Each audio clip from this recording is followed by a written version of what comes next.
Alrighty guys, welcome to another coaching video. Today we are going to be going through the defensive top roll hit.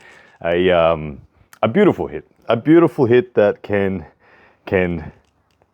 tip the scales. A beautiful hit that can take you from a position where your opponent is convinced he's the stronger man to a place where he is frustrated that he can't access his power. The defensive hit is best thought of by people like Mindaugas Tarasitis, multiple lightweight world champion. People like Janis Amelins loves to employ it. And look, it can very quickly turn into an offensive hit as well. So it is a hit that is a hit for position. It's not a hit for a flash pin. It's a hit for control. And as a outside puller, if you are somebody who has a natural propensity to use your bicep strength, to use your pronation, and to use your hand, then this is a hit that you want to have in your arsenal. What does it look like? Like most arm wrestling starts, it looks like a split stance. Okay, the energy of the top roll, defensive top roll hit is one of which creates a problem for your opponent in respect to the pin path. One thing that I like to do as an arm wrestler is always visualize my opponent's pin path. Now, when I say their pin path, through time and space, there is a pathway for their hand on where it must go in order to pin you. Now, if someone is just trying to go sideways on you, if someone has a particularly strong inside game, if somebody is rushing to pin you, they are hoping for a very efficient pin line. They're hoping for just from center table to the pad. That's what they want to do. But the defensive top roll is all about changing that pin path. So if I show you the pin path here of me losing against somebody who is just too good for me, it's just straight down, isn't it? Right? Okay, it's pretty easy. 45 degrees. I know there's no pin pad here, but it's just done like that. The pin path of someone who is against a good, strong defensive top roller gets nowhere near that smooth arc that my opponent wants. It might start that way, but then it jumps over here, and then they're trying to bring it back in, and they end up having to either decide to commit to go all in on a flop press, or they have to retreat now and try to scoop you in low to then bring you back over here. You confuse their pin path. Every time you can change their pin path, you weaken their strength. You degrade their ability to stay anchored. And the truth about side pressure is you got to realize, guys, what side pressure is. Side pressure is a secondary thing to hand control. Side pressure is only possible when the hand is secure. And what I mean by the hand being secure is when you go sideways, when you try to take your opponent from wherever they are to somewhere closer to victory. If your hand stays secure and nothing changes in it relative to your opponent, it doesn't matter if you're cupped, pronated, supinated, wrist back, anything. If your hand stays exactly the same, then you have access to maximal side pressure. Okay, Todd Hutchins, great example. He doesn't care if his hand goes back and his palm is even up. If he has more side pressure with his hand in this condition than his opponent does when his hand's in this condition, it doesn't matter about the hand control. What matters is hand stability. Even Todd Hutchins will have no side pressure if when he goes sideways, the condition of his hand changes. The condition of his hand is fluid. So the defensive top roll hit is all about putting your opponent's hand in a state of change, that every time they try to take you towards defeat or their victory, their hand changes. And therefore their side pressure stops in its tracks. So how do we do this hit? Like I said, it looks like a lot of arm wrestling. My right foot's forward, I have a split stance, my left foot is back, and I start the match once again at a very common place on the slight outside of my tricep. Okay, this is not a point of shoulder start. This is not a front of this is not a point of elbow start, nor a front of elbow start. Okay, those positions are often for inside pullers or posting top rollers that are using a bit of inertia. We are using our rear delts to drag. We're going to be using our ulnar deviation to anchor. We're going to be using our wrist to a bit of wrist flexion to get some control. We're going to be secondarily using our bicep to rise the base of our wrist or the top of our radial bone in our forearm in order to deny. So we start slightly outside a tricep, and we even start with our shoulder slightly low. Okay, our energy is not going this way. Our energy after the go is going to be pulling from center to over our right shoulder, and it's going to be led by the base of our wrist, and it's going to be anchored by our pinky and ulnar deviation. We're not going to leave our hand flailing in the wind. It's going to be anchored down, and it's going to be led back with that wrist, with our willingness to go deeply into a cup that is not a forcible cup. And when I say not a forcible cup, okay, a forcible cup is this, where I go against my opponent's strength.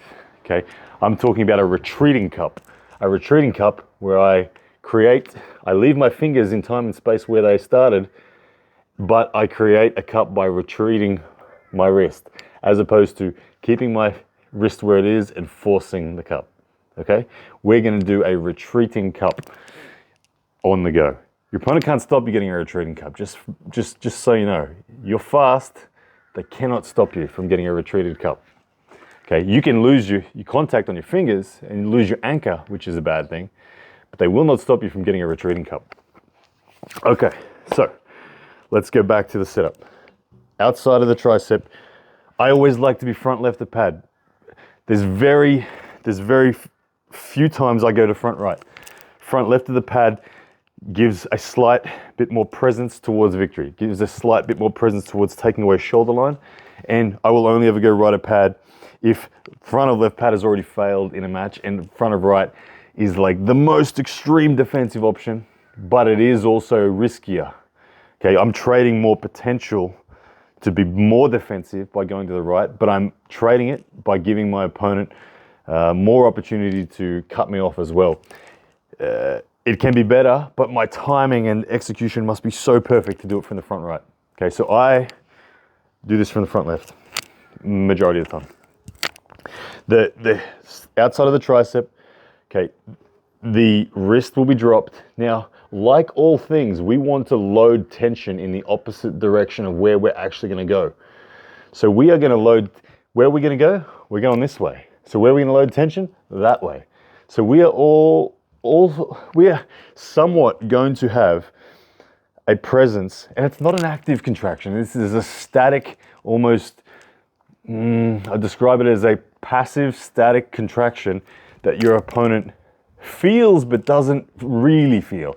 You're not pushing them. You're not actively fighting them. You're not hard countering anything they do. You just have a presence of potential threat. And that presence of potential threat is actually going this way, away from where you will go on the go.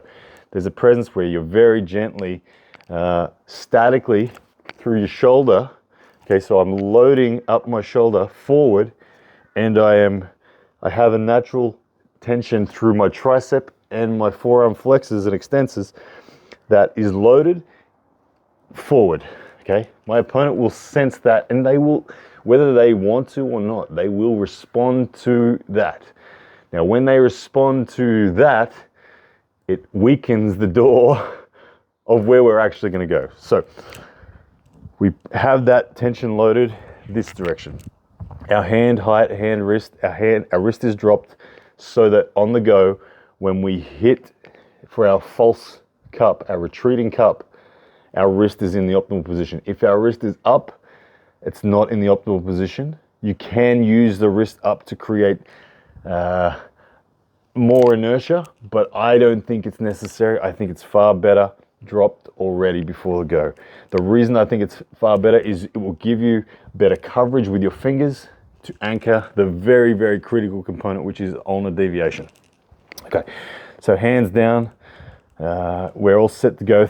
You want to be deep on this one. A lot of top rollers run, but you need to be deep enough. The first and most critical thing is that you know where your pinky lies on your opponent's wrist is secure. You need to be able to drag your opponent with your pinky. Your lats are strong enough to drag them. Lats are always stronger than biceps. But if your pinky cannot anchor down with ulnar deviation, this move will fall apart and your hand will be left behind. And that pin path that we wanted to change on our opponent won't happen at all. You'll just lose. Okay, so ulnar deviation, pinky, super, super, super important. Okay, setup is here. We're good to go. Energy's forward. We're deep enough in our hand that we have control of and confidence that our ulnar deviation is not going to fail. Okay, on the go. Obviously, we have to square shoulders. You can see I'm leaning a long way to my right. On the go, in slow motion, we are going to activate ulnar deviation aggressively. We are going to contract through our brachioradialis, our bicep, and our shoulder.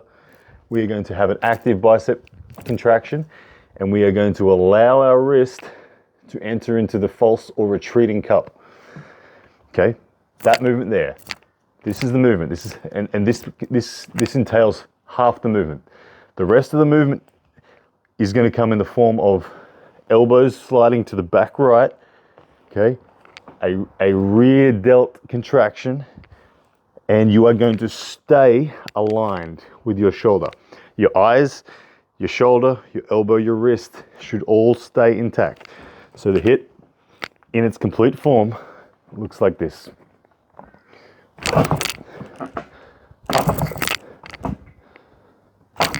Okay, saw it there a few times. So where you hit is to your back shoulder. You try to get into the tightest position. You want to imagine a chain is tied from your wrist and it rapidly shortens. And once it's there, it's locked. Okay. Your opponent will be attacking sideways. You will have separated them from their shoulder. So they'll be here and all of a sudden they'll go. And as they look for side pressure, your energy is going to be heading away from them. It's going to actually be heading towards their victory in a linear sense, but you're going to be taking them away from the table and you're going to be extending their fingers. Their vulnerability is they're rushing. Their vulnerability is they're trying to pin you now. Their fingers, their wrist is what you're attacking. So as they attack, you take them over and away, and their side pressure, the security of their hand, the condition of their hand has now changed. They will stop. They will stop trying to pin you because they'll recognize they can't, and they'll recognize, well, with the one exception of the people that are willing to just go all out flop press, these people will stop. Now, when the stop happens, when the hit bang happens, and you've got the stop, from there, your arm wrestling becomes controlling their pronation and their thumb. So harder to see because I haven't got an opponent's hand in me here, but I will keep this tight. I'll keep my eyes in line. If they are committed, you can wait. You can wait, you can wait, you can wait. If they start getting underneath you, you can block with your own pivot side pressure. You can deny their ability to try to flop press you by keeping your forearm as vertical as possible without coming forward.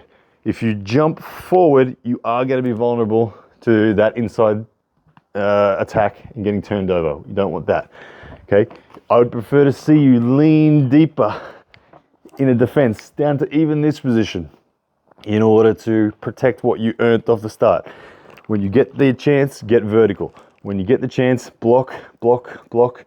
And once they retreat, because they will, once they retreat, top roll, fresh set of muscles should be available, top roll. If you can't finish, a couple of options you've got. One is your own stand-up press. Think John Brzenk loves it, does it all the time. But if you don't have the transition, don't have the strength nor energy left in order to get the transition, you start with what I used to call, strange name, the hermit. And the hermit was because of that. You think of a hermit crab, its little face and legs out of its shell does this. Okay, so when you're overpronated, don't panic. If you can't finish, if you can't finish with a top roll and you can't finish with a press, do not panic. Simply employ the hermit, and the hermit just buries himself into the sand and twists his opponent's thumb. He retreats with his elbow, he slides back, he doesn't force anything.